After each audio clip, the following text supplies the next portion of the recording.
এই যে ভাইয়া সামনেই দাঁড়ান। হ্যাঁ এখানে এখানে। আচ্ছা কি ব্যাপার, ম্যাডাম চলে আসছে কাউকে না জানিয়ে? স্যার তো আবার ভিতরে মেয়ে নিয়ে আছে, কি যে করি। ম্যাডাম ভাই গাড়ির ভিতর থেকে আমার ব্যাগটা নামান।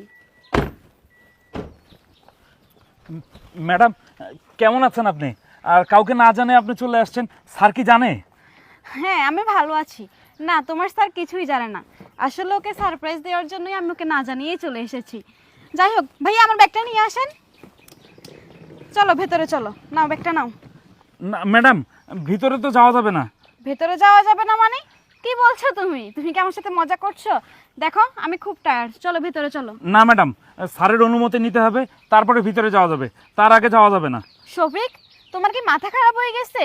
তুমি এত বছর ধরে তো আমাদের বাড়িতে চাকরি করতেছো, আর তুমি জানো না তোমার স্যার আমাকে কতটা ভালোবাসে? ম্যাডাম আপনি যাই বলেন, ভিতরে যাওয়া যাবে না, স্যারের অনুমতি নিতে হবে। স্যার বলছে যেই আসুক তার অনুমতি নিতে হবে, তারপরে ভিতরে যাইতে দিব, তার আগে না। আমি যাচ্ছি, স্যারের কাছে শুনে আসি আপনাকে নিয়ে যাওয়া যাবে কিনা, তারপরে। এই দাঁড়াও, তোমার কি মাথা খারাপ হয়ে গেছে? তুমি কি বলতেছো নিজে তুমি জানো? শুনো, আমি তো বললামই আমি তোমার স্যারকে সারপ্রাইজ দেওয়ার জন্য এসেছি ওকে না বলে, আর তুমি কিনা ভিতরে গিয়ে আমার প্ল্যানটাই নষ্ট করতে চাচ্ছ। তুমি আসলেই তোমার মাথা খারাপ হয়ে গেছে। শুনো, তোমার স্যারকে কিচ্ছু বলা লাগবে না, চলো আমি আর তুমি ভিতরে একসাথে যাই। তোমার স্যার আমাকে দেখলেই চমকে যাবে, অনেক খুশি হবে আমি জানি। চলো। না ম্যাডাম, আপনাকে নিয়ে যাওয়া যাবে না, আমি আগে ভিতর থেকে আসি, তারপরে না হলে আমার চাকরিটা বন্ধ চলে যাবে। ম্যাডাম আপনি আমাকে মারেন কাটেন যা করেন, আমি তাও আপনাকে ভিতরে যাইতে দিব না। স্যারের অনুমতি নিব, তারপরে আমি যাচ্ছি। এই চুপ, আর একটা কথাও বলবি না। তুই তুই কি বললি? আমি ভেতরে গেলে বিপদ হয়ে যাবে মানে? তোর স্যারের অনুমতি নেওয়া লাগবে তাই না? না হলে তোর চাকরি থাকবে না। শোন, তুই হয়তো এটা ভুলে যাচ্ছিস, এই বাড়িতে আমি তোকে চাকরি দিয়েছি।